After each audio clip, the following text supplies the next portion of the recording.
ये क्या हो रहा है हमारे समाज में? ये दुनिया कहाँ जाकर रुकेगी? क्या एक आम लोगों के लिए कोई कानून व्यवस्था नहीं? क्या पैसा ही दुनिया में सब कुछ है? पैसे से बड़ा गुनाह भी दबाया जा सकता है। आप लोगों से मेरी हाथ जोड़कर विनती है कि आप लोग हमारी मदद करें। अब आप लोग सोच रहे होंगे कि आप लोग हमारी मदद कैसे करेंगे। हम तो घर बैठे हैं, आप मदद कर सकते हैं। आप सोशल मीडिया का इस्तेमाल करें और इस जख्म को ताज़ा रखें ताकि ये कहीं दब ना जाए। इस फाइल को कहीं कूड़ेदान में ना फेंक दिया जाए। हमें इस वक्त आप लोगों की सपोर्ट की ज़रूरत है। अगर आप लोग मेरी कहानी सुनेंगे तो आप लोगों के भी रोंगटे खड़े हो जाएंगे। दोस्तों, आपको पता ही है हमारे देश में आजकल क्या चल रहा है। और पिछले दिनों एक मशहूर निजी कॉलेज में जिस तरह का हादसा हुआ और उसके बाद जिस तरह के हालात सबको देखने को मिले, उसके बारे में ही आज हम बात करेंगे। मैं आपको पहले ही बता दूं कि ये सारी बातें जो आप तक पहुंचाई जा रही है, उस जुल्म की शिकार होने वाली लड़की की बहुत ही ज़्यादा करीबी रिश्तेदार ने हम तक पहुंचाई है। और हम उनका नाम नहीं बता सकते और वे कौन रिश्तेदार हैं ये भी नहीं बता सकते। जब डॉक्टर उस लड़की का पोस्टमार्टम करने लगे तो उस वक्त एक ऐसा करिश्मा हुआ, वहाँ पर खड़े सब लोग हैरान परेशान हो गए और उन्होंने कहा उस लड़की के साथ जो कुछ भी हुआ उसके बाद किसी सबूत की ज़रूरत ही नहीं।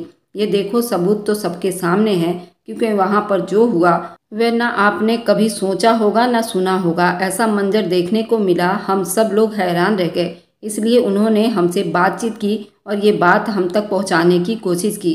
किसी प्लेटफार्म पर तो इस बात को पब्लिक कर दिया जाए कि कल को कम से कम लोगों को ये तो पता चले कि ये भी हुआ था। उसका कहना है कि मैं घर में ही मौजूद थी और उस घर में ही रहती थी और कुछ दिन तक कहीं और गई थी, लेकिन आज वापस आई। जो ही जिया के पिता अचानक से घर में दाखिल हुए, उसने रोना पीटना शुरू कर दिया। हम लोग हैरान रह गए और हमें लगा कि वह उसको लेने के लिए गया होगा, क्योंकि जिया काफ़ी देर से घर नहीं आई थी। उसने रोते रोते जब बताया कि लड़की के साथ ये सब हुआ है तो हम सब भी खून के आंसू रोने लगे। आखिर ये सब हमारे साथ कैसे हो गया? हमारे परिवार की लड़की के साथ कैसे हो गया? अब क्या करेंगे? और सब कुछ बहुत ही ज़्यादा मुश्किल था। आधे लोग अस्पताल चले गए और आधे लोग घर में छुपे बैठे थे। पता नहीं था कि आगे क्या होने वाला है। कुछ लोगों का कहना था कि आप लोग यहाँ से भाग जाओ क्योंकि अब बात बहुत ख़राब हो जाएगी, लेकिन यूँ कोई अपना घर छोड़कर कभी नहीं भागता, और वह भी तब उसके घर पर इतनी मुसीबत नाच रही हो। फिर जिस हालत में जिया को लेकर आए थे, हमारे आंखों से आंसू नहीं रुक सके। वह उस वक्त अगर कोई उसका दुश्मन भी होता तो उसे भी जिया पर तरस आ जाता, लेकिन जिसने ये सब कुछ किया था उसे तरस नहीं आया। और फिर जिया कुछ भी बोलने की हालत में नहीं थी। उसके बाद कॉलेज वालों के साथ लड़ाई बहस झगड़ा, ना जाने क्या कुछ हुआ, लेकिन उन सारी चीज़ों के बीच वह इस दुनिया से चली गई। किसी समझदार आदमी ने मशवरा दिया कि आप इसको घर ले जाएं, अस्पताल में ना रखें, क्योंकि अस्पताल में लोगों का पहुंचना बड़ी आम सी बात है। लेकिन कोई ऐसे किसी के घर में नहीं घुसता। हम लोगों ने इस बात को दिमाग में रखा, उसको घर ले गए। लेकिन रात तक हम सब की हालत बड़ी अजीब थी। 2-3 दिन गुजर गए। उसके बाद एक दिन सुबह सुबह उसके कमरे में गए, दवाई वगैरह खिलाए तो वह इस दुनिया में नहीं थी। अब ये नहीं पता कि उसके साथ क्या हुआ और वह इतने बड़े जुल्म को बर्दाश्त ना कर पाई और इस दुनिया से चली गई। लेकिन उसकी मैयत के पास एक खत मिली थी। मुझे नहीं पता वह कोई खत था, क्योंकि आत्महत्या करने वाला अपने पीछे कोई ना कोई पैगाम जरूर छोड़ जाता है। मैंने उस खत को अपनी मुट्ठी में भींच लिया। उसके माँ बाप को भी नहीं देखने दिया, क्योंकि मुझे पता था वे लोग पहले ही बड़े परेशान होंगे और पता नहीं उसमें ऐसी क्या बात लिखी हो जो बाद में उसके केस की मजबूती में काम आ सके। उसके बाद सब ने ये फैसला किया कि पोस्टमार्टम रिपोर्ट करवा लेनी चाहिए, नहीं तो बाद में हम पर ही इल्ज़ाम लग जाएंगे, क्योंकि अभी भी हमारे पर ही इल्ज़ाम लगाए जा रहे थे। नुकसान हमारा हुआ था और हमारे घर की लड़की के साथ इतना बुरा हुआ था, और फिर ये कहा जा रहा था कि लड़की ही गलत थी।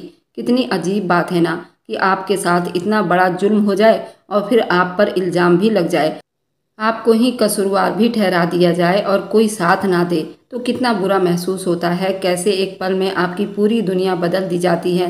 किस्मत पलट के सामने खड़ी हो जाती है और कहती है अब मुझे बर्दाश्त करके दिखाओ। अभी तो सब कुछ ठीक ठाक था।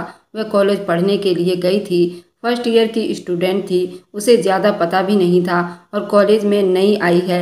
कॉलेज और स्कूल के माहौल में ज़मीन आसमान का फ़र्क होता है। स्कूल का माहौल और होता है और कॉलेज का माहौल और होता है।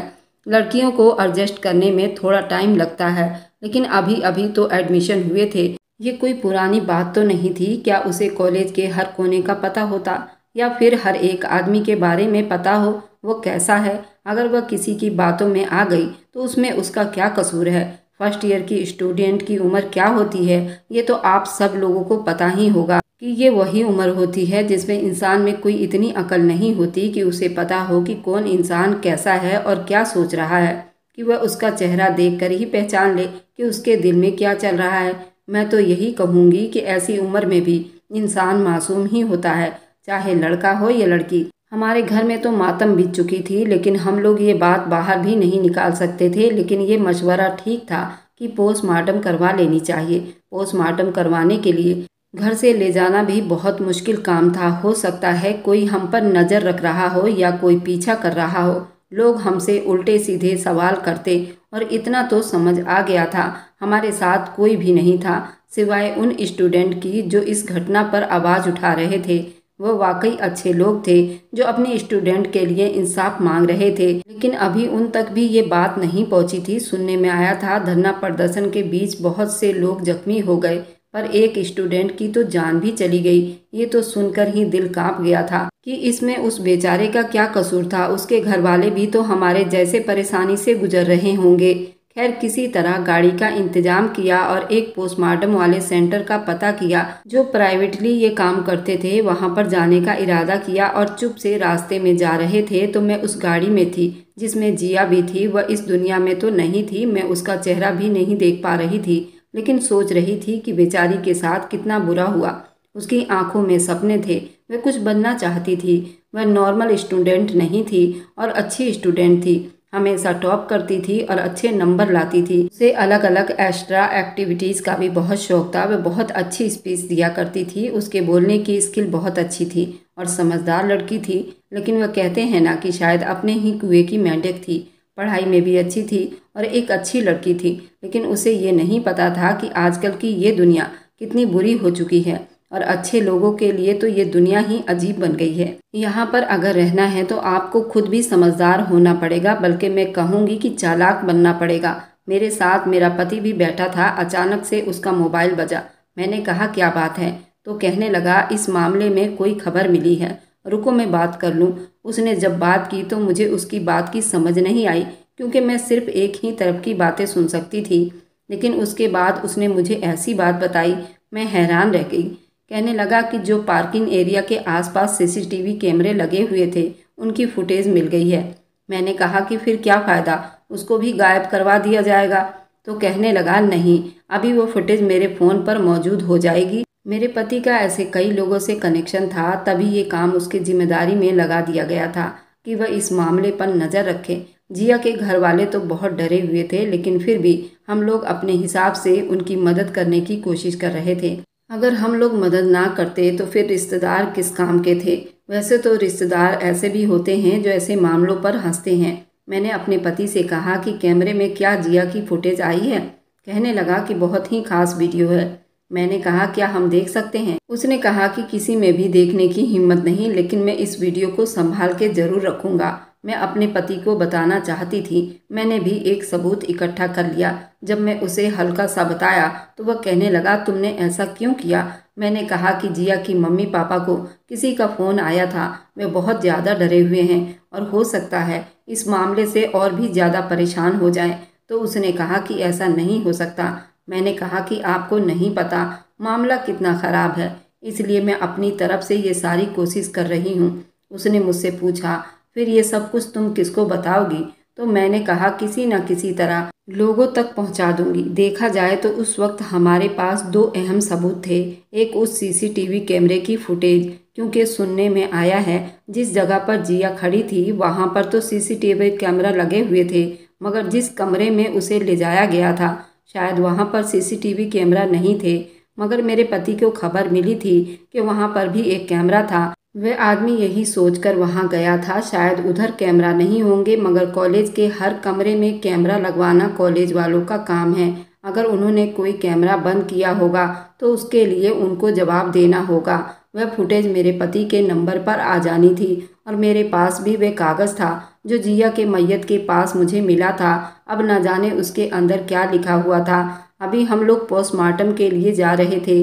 पोस्टमार्टम रिपोर्ट भी एक बहुत बड़ा सबूत था। हमारी पहले ही बात हो गई थी पोस्टमार्टम सेंटर वालों से और उन्होंने कहा था कि आप लोग बॉडी को ले आएं, हम लोग आपकी मदद करेंगे। लेकिन जब वहां पर पहुंचे तो अजीब तरह की बात सुनने को मिली। उन्होंने कहा, हम उस लड़की का पोस्टमार्टम नहीं कर सकते।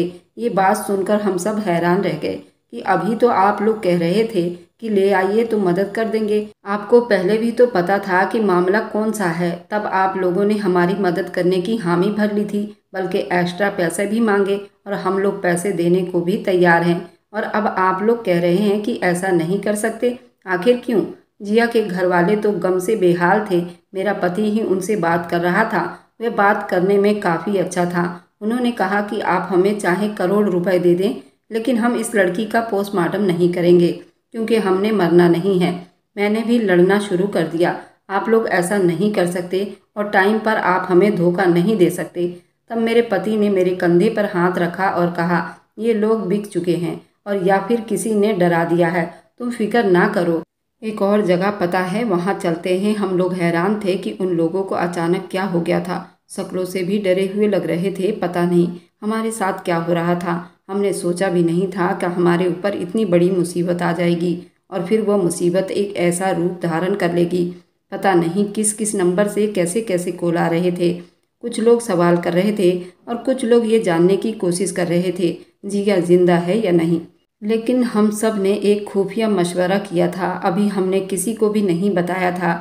हम किसी दूसरी जगह उसकी पोस्टमार्टम करवाने जा रहे हैं। उन लोगों को भी इस मामले के बारे में पता नहीं था। मेरे पति ने कहा उनको बताने की ज़रूरत नहीं, और अभी ये बात इतनी पुरानी तो नहीं थी। हम लोग वहाँ पर पहुँच गए और लड़की का नाम भी गलत लिखवाया और कहा कि पोस्टमार्टम करवाना है। वहाँ पर एक ही बूढ़ा आदमी मौजूद था। हम लोग उनसे झूठ बोल रहे थे और कह रहे थे कि हम लोग कहीं और से आए हैं, और लड़की का नाम भी गलत लिखवाया, यहाँ तक कि उसके बाप का नाम भी गलत लिखवाया। लेकिन वह बूढ़ा कहने लगा कि ठीक है, उसने किसी औरत को फ़ोन किया और पोस्टमार्टम कार्रवाई शुरू करने की बात हुई। इतने में सीसीटीवी कैमरे की फुटेज भी मेरे पति के पास आ गई। उसने कहा कि पहले तुम देखो। मैंने कहा नहीं, मैं देखना नहीं चाहती। मेरी भी तो कुछ लगती थी, मेरे से ये सब कुछ नहीं देखा जाएगा। उसने कहा कि तुम बस मुझे देखकर बताओ इस वीडियो में ऐसा क्या है। तुमने खुद ही तो मुझे वीडियो देखने से मना किया था। मैंने कहा कि हाँ, ये बात तो ठीक है। मेरे पति ने कहा कि ये बात अभी किसी को बताना नहीं। हम लोग एक साइड पर चले गए और उसने सीसीटीवी कैमरे की फुटेज निकाल कर मेरे सामने पेश की और वह खुद भी साइड में हो गया और मैं एक साइड पर बैठकर वीडियो देखने लगी।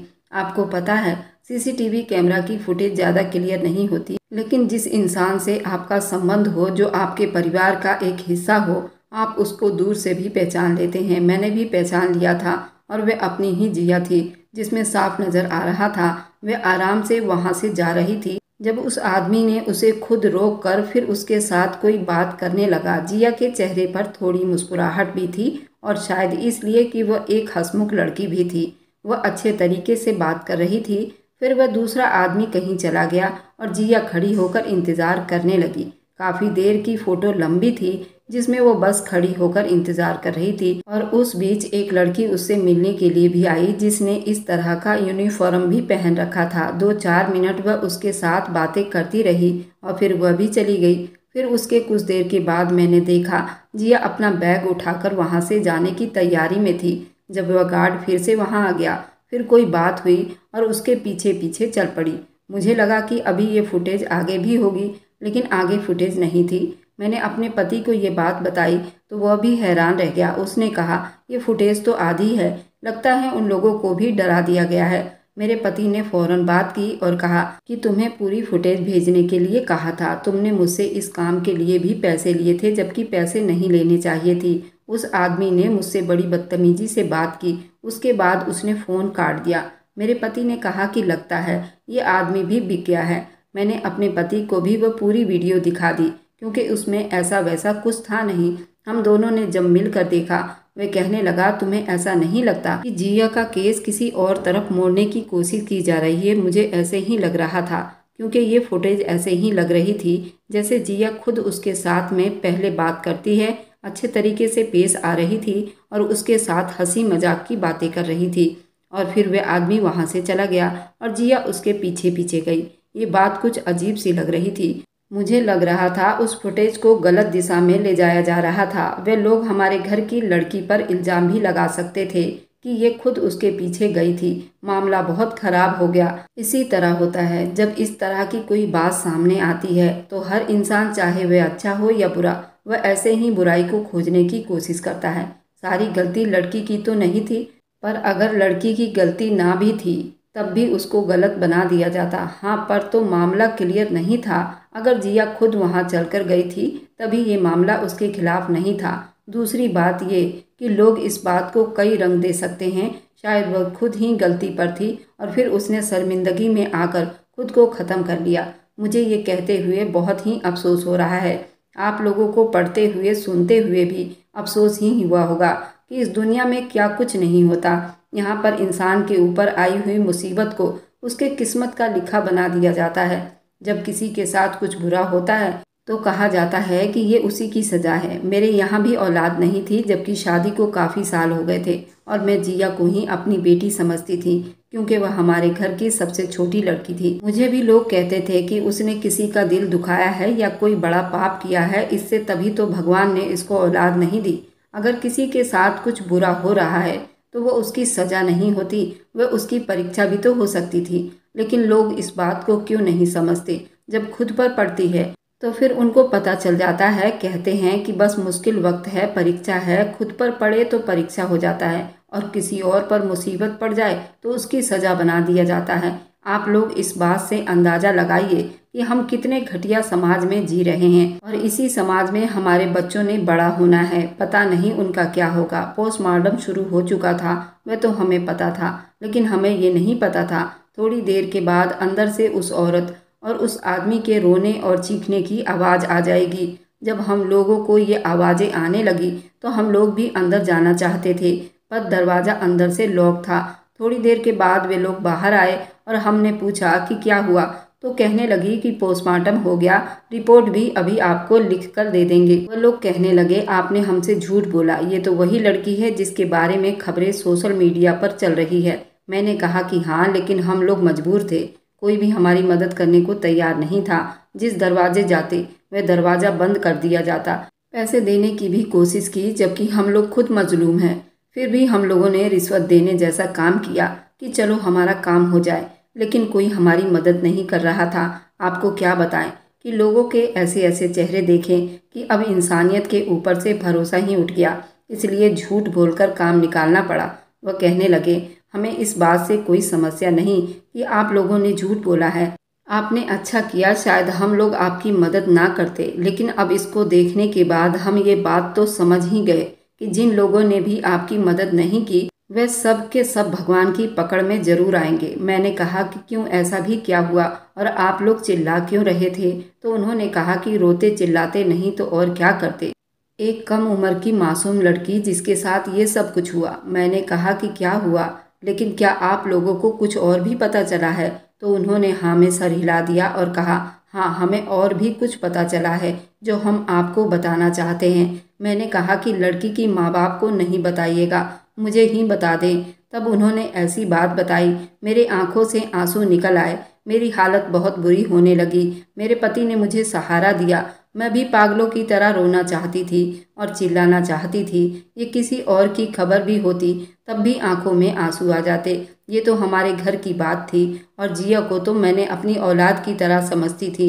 मेरे दिल पर क्या गुजर रही है ये तो सिर्फ मैं ही जानती हूँ और शायद मैं बता भी नहीं सकती। उन्होंने कहा, जो रिपोर्ट डॉक्टर ने पहले दी थी आप लोगों को मिली और अस्पताल वालों ने आप लोगों को बताया कि लड़की के साथ क्या हुआ है, इससे ज़्यादा और भी डेंजरस रिपोर्ट है। इस रिपोर्ट का एक दूसरा हिस्सा भी है और वह दूसरा हिस्सा ये है, उस लड़की के साथ ना सिर्फ जुल्म और गलत हुआ है, बल्कि इस लड़की को बुरी तरह से टॉर्चर भी किया गया है और उस पर जगह जगह हमला किया गया है, वह भी बहुत ही बुरे तरीके से। ये खबर सुनकर हम लोग हैरान रह गए। हमें क्या पता था हमारे घर की बेटी के साथ किसी दिन ऐसा होगा। लड़की जिसको हम ऊंची आवाज में डांटते भी नहीं थे, उसके साथ ये सब कुछ हो गया था और हम लोग कुछ न कर सके। मेरे पति ने मुझे तसल्ली दी और कहा ये बात उसके माँ बाप को नहीं बताना, पहले ही उन पर क्या कुछ नहीं गुजर रहा, अपने आप को संभालो। मेरे दिमाग में वह खत आया जिसको मैंने वहाँ से उठाकर ले आई थी। मैंने सोचा कि उसको भी तो देखूं उसके अंदर क्या लिखा हुआ है। जब खत खोला तो समझ आ गई कि ये राइटिंग जिया की ही थी। उस खत के अंदर जो लिखा था वह पढ़कर मेरी आंखें फटी की फटी रह गई और मैं हैरान रह गई। आखिर ये सब कुछ क्या है? हम लोग समझ रहे थे कि ऐसा कुछ भी नहीं था, वह तो बस एक छोटा सा हिस्सा था। असल ड्रॉप सीन तो अब होने वाला था, क्योंकि जिया ने उस खत में ये लिखा था उस कॉलेज का जो मालिक है, जो एक औरत है, उसके बेटे ने मुझे अपने घर पर आने की दावत दी और मेरे साथ फ्लर्ट करने की कोशिश की। क्योंकि मैं बहुत ही ज़्यादा खूबसूरत थी, लेकिन मैंने उसको घास नहीं डाली जैसे कि उस उम्र में लड़कियां होती हैं। कोई भी उसके साथ बदतमीजी करे उसको दो चार बातें सुना देती हैं। जिया ने लिखा था। मैंने उसके मुंह पर थप्पड़ दे मारा और वह चुपचाप वहाँ से चला गया। जबकि मुझे मेरी एक और दोस्त ने कहा तुमने अच्छा नहीं किया, ये बहुत बड़ा आदमी है। तो मैंने कहा कि बड़ा आदमी है तो इसका मतलब ये तो नहीं हमें खरीद सकता है। लेकिन उसके बाद जो मेरे साथ ये सब कुछ हो गया वह शायद इसी वजह से हुआ है। उसके बाद उसने ये लिखा था कि मैं जीना नहीं चाहती, मैं इस दुनिया से जा रही हूँ, कि मेरे माँ बाप को मेरी वजह से कैसे कैसे दिन देखना पड़ रहा था। मैं तो उनको प्राउड महसूस करवाना चाहती थी कि वो मुझ पर फख्र करें। एक औलाद की सबसे बड़ी ख्वाहिश और सबसे बड़ा सपना यही होता है उसके माँ बाप उस पर फख्र करें, चार लोगों के सामने ये कहते हुए खुशी महसूस करें कि वो हमारी बेटी है। लेकिन अब मेरा नाम लेते ही उन लोगों को रुसवाई का सामना करना पड़ेगा। मैं ही इस सब की वजह हूँ और मैं वजह क्यों बन गई, मेरे साथ ये सब कुछ क्यों हो गया। बस इसी तरह की बातें लिखी हुई थी, लेकिन ये तो असल कहानी थी। मैंने अपने पति को ये सब कुछ बता दिया और उसने वह कागज़ भी अपने पास सुरक्षित कर लिया। अब समस्या ये है कि हमारे पास सबूत हैं, पोस्टमार्टम रिपोर्ट है, ये खत भी है और सीसीटीवी कैमरे की फुटेज भी है, लेकिन वह शायद हमारे काम की नहीं, क्योंकि वह हमें आधी ही भेजी गई थी। लेकिन फिर भी हमें बहुत सारी मुश्किलों का सामना करना पड़ रहा है। लोग हमें धमका रहे हैं, हमारा बयान बदलवाने की कोशिश कर रहे हैं। मुझे नहीं लगता कि जब तक आप लोगों तक पहुंचेगा तब तक पता नहीं क्या से क्या हो जाएगा। ये भी तो हो सकता है हम सब लोगों को एक ही साथ गायब करवा दिया जाए और हमारा नामो निशान मिटा दिया जाए, या हमारे ही जुबान से ये उगलवा दिया जाए कि हम अपना केस वापस लेते हैं और हमारी बेटी की कोई भी बात आपके सामने आए तो सब झूठी होगी, क्योंकि जो असल बात है वो मैंने आप तक पहुंचा दी है। ये बात एक छोटे से सिक्योरिटी गार्ड और ड्राइवर ने एक लड़की के साथ जो भी किया उसे भी बहुत ऊपर की गेम है। उसके पीछे बहुत बड़े बड़े लोग हैं और न जाने ये सब कुछ कहाँ जाकर रुकेगा। आखिर में मैं ये कहना चाहती हूँ कि आप लोगों की मदद की ज़रूरत है। आप लोग सोच रहे होंगे हम कैसे मदद कर सकते हैं, हम तो घर बैठे हैं। आप मदद कर सकते हैं, आप सोशल मीडिया का इस्तेमाल करें और उस मुद्दे को ताज़ा रखें ताकि ये कहीं दब ना जाए, इस फाइल को कहीं कूड़े में ना फेंक दिया जाए। हमें इस वक्त आप लोगों की सपोर्ट की ज़रूरत है। अगर किसी को पता चल गया कि मैं कौन हूँ और मेरी असली पहचान सामने आ गई तो मेरे लिए भी मुसीबत बन जाएगी। इसलिए ना तो मैं अपनी असल पहचान आप लोगों के सामने रखी हूँ और ना ही अपने घर की लड़की का असली नाम आप लोगों को बताया। बाकी आप लोग अगर कुछ ना कर सके तो हमारे लिए प्रार्थना जरूर कीजिएगा। अगर आपको आज की कहानी पसंद आई है तो वीडियो को जरूर लाइक कीजिएगा और अपने दोस्तों के साथ शेयर भी कीजिएगा। और हाँ, अगर आपने अभी तक हमारे चैनल को सब्सक्राइब नहीं किया है तो ज़रूर जाकर सब्सक्राइब कर लें। मिलते हैं हम अपनी कल की एक और नई दिलचस्प कहानी के साथ। मुझ पर सदा अपना प्यार और स्नेह बनाए रखें। सभी को मेरा प्यार भरा नमस्कार दोस्तों।